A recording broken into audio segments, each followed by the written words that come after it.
লক্ষ্মীপুরে বন্যা পরিস্থিতি অবনতি, পানিবন্দী কয়েক লাখ মানুষ, ডুবে গেছে বাড়িঘর, রাস্তাঘাট, ফসলি জমি। মোহাম্মদ মঞ্জুর হোসেনের পাঠানো তথ্য ও ভিডিও চিত্রে বিস্তারিত।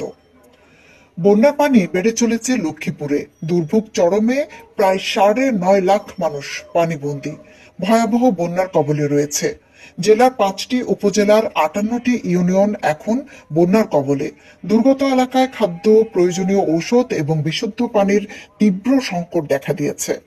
লক্ষ্মীপুর জেলার বেশিরভাগ এলাকা এখন তলিয়ে আছে। জেলার কোনো কোনো স্থানে জনপদ 6 থেকে 8 ফুট পানিতে, পানিবন্দী অন্তত 9 থেকে 10 লাখ মানুষ।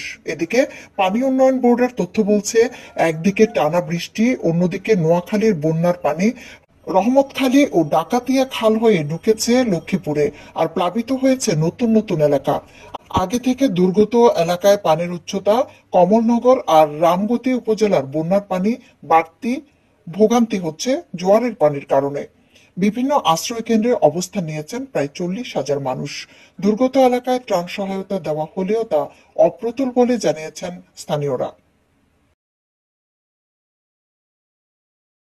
এলাকা বুঝছেন, আমরা অনেক অনেক কষ্টের পরে আছি। মানে আমাদের বাড়িঘর সব তলায় গেছে, পানিতে ভাঙি গেছে, অনেক কিছুই নষ্ট হয়ে গেছে। গরু ছাগল যা আছিল, হাঁস মুরগি সব থুই চলে গেছে। আমরা আজকে দীর্ঘত 8 দিন ধরে এই মাদ্রাসার মানে আশ্রয় কেন্দ্রে উঠছি। আমাদের কোনো অনুদান আসতেছে। জামিলা মনসুর মহিলা দাখিল মাদ্রাসা, এখানে 150 জন মানুষ আছে এবং 50টি এর উপরে মানে পরিবার এখানে বন্দি আছে।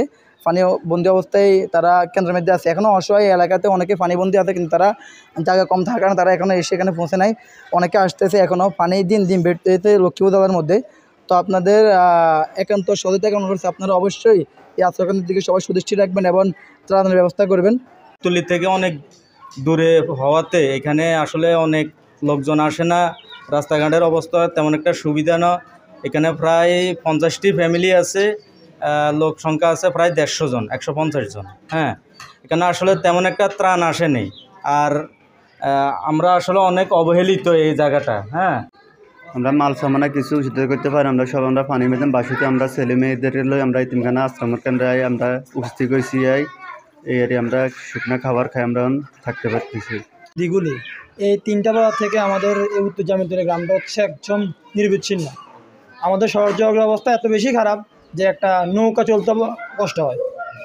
আমাদের এখানে বিতর্কত আশ্রয়কেন্দ্র হওয়াতে পরিমাণ মতো ত্রাণ, আর্থিক সহায়তা বা শুকনো খাবার পরিমাণ মতো আসতেছে না।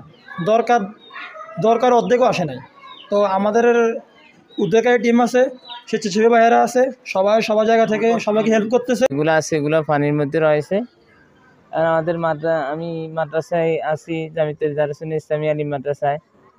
এখানে আমাদের পুকুরগুলো এই মাছগুলো বেশি গেছে এবং এখানে এই পানি আবদ্ধতা রয়েছে। এই জায়গাতে উত্তর জামিতলী জামিলা মনসুর মহিলা দাখিল মাদ্রাসা এবং রতনেখিলের শেষ প্রান্তে, মোটবির শেষ প্রান্তে আমরা 3টা মোহনা এলাকার 3টে ইউনিয়নের মোহনা আমরা অবস্থান করতেছি। তো এই জায়গাতে প্রাথমিক দিকে তেমন একটা ত্রাণ সহায়তা আমরা পাই নাই। আমরা ব্যক্তিগত উদ্যোগে, প্রতিষ্ঠানের উদ্যোগে, প্রতিষ্ঠাতার উদ্যোগে আমরা কিছু ত্রাণ যারা অবস্থান করছে আমাদের আশ্রয়কেন্দ্রে তাদেরকে আমরা দিতে সক্ষম হয়েছি। আলহামদুলিল্লাহ গতকালকে কিছু ভাইয়েরা আসছেন ত্রাণ নিয়ে বিভিন্ন সংস্থা থেকে। ওই ত্রাণগুলি আমরা এখানে যারা আছে আমরা ওদেরকে সমানভাবে বন্টন করার জন্য চেষ্টা করে দিয়েছি। সুষম বন্টন যেটাকে আমরা বলি, ইনসাফ ভিত্তিক বন্টন, এই আশ্রয়কেন্দ্রে যারা আছে আমরা সবাইকে বন্টন করে দিতে সক্ষম হয়েছি। এখনও পর্যন্ত ত্রাণের চাহিদা এই জায়গাতে পর্যাপ্ত পরিমাণ। অনেক ফ্যামিলি আছে যারা এখনও কষ্টে দিনাতিপাত করতেছে। তো এই বন্যা যদি দীর্ঘায়িত হয়, আরও বেশি দিন টিকে, তাহলে এখানে ত্রাণের প্রয়োজন হবে প্রচুর পরিমাণে। আর আল্লাহ যদি ফয়সালা করে দেয়, বন্যা দ্রুত কমে যায়, তাহলে আলহামদুলিল্লাহ মানুষের ভোগান্তি কমে যাবে বলে আমি আশা করি, ইনশাআল্লাহ।